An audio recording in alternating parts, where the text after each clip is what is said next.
V okviru praznične Bistrice je minuli torek na Trgu Svobode nastopila priljubljena punk rock skupina Alo Stari. Po koncu koncerta smo se pogovarjali s članoma skupine Tinetom Matjašičem ter Tomažem Medvarjem. Kakšno je bilo za vas današnje vzdušje v Slovenski Bistrici? Lahko bi tudi rekli v bistvu na vaših domačih tleh, saj če se ne motim, je eden izmed vas v bistvu iz teh okolišev, kaj ne? Tako je iz teh okolišev, v bistvu je z Vrhol, to ni Bistrica, čeprav on to govori. V bistvu veš en secret podatek, ne?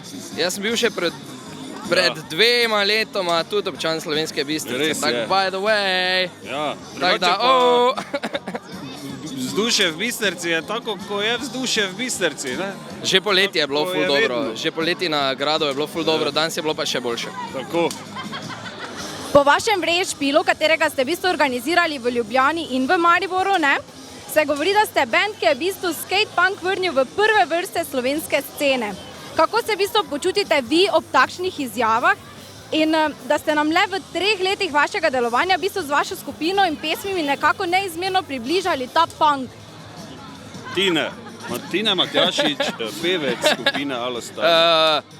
Veš, kak je, ne? Če ti pristno poveš to, kaj misliš, je vseeno, v katero glasbeno podlago jo daš. Mi delamo to, kar mi poznamo, v čem smo mi odraščali in ful me všeč, da to sprejme tudi publika, ki nas posluša. Katero pesem pa v bistvu najraje zaigrate na odru in katero pesem menite vi, da imajo vaši oboževalci v bistvu najraje? Najraje zaigramo vse pesmi, še posebej raje verjetno novejše pesmi, kar je logično. Je pa opažamo recimo na koncertih, sebi dal je ful, pa ne vem kam, logično. Valda, ja. Drugače pa ta čist nov komad, Lejti ovega naslov, se nesramno hitro prijel, tako na Štuku zelo kot v Šiški. nesramno, ja, res je. Prav neverjetno, tako da upamo, da se bo tudi potem, ko bo enkrat to izšlo vse skupaj. No? Torej, po 2 letih delovanja ste izdali svoj prvi album, kaj ne?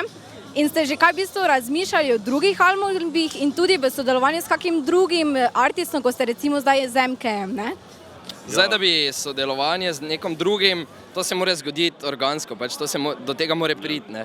Pri MK je pač bilo tako, da smo se našli v enem komadu in je bilo to. Kar se pa tiče novega albuma, pa vam rekel, naslednjo zimo bo ziher že nekaj novega zunaj. Ja. Nastaja, ne? Nastaja.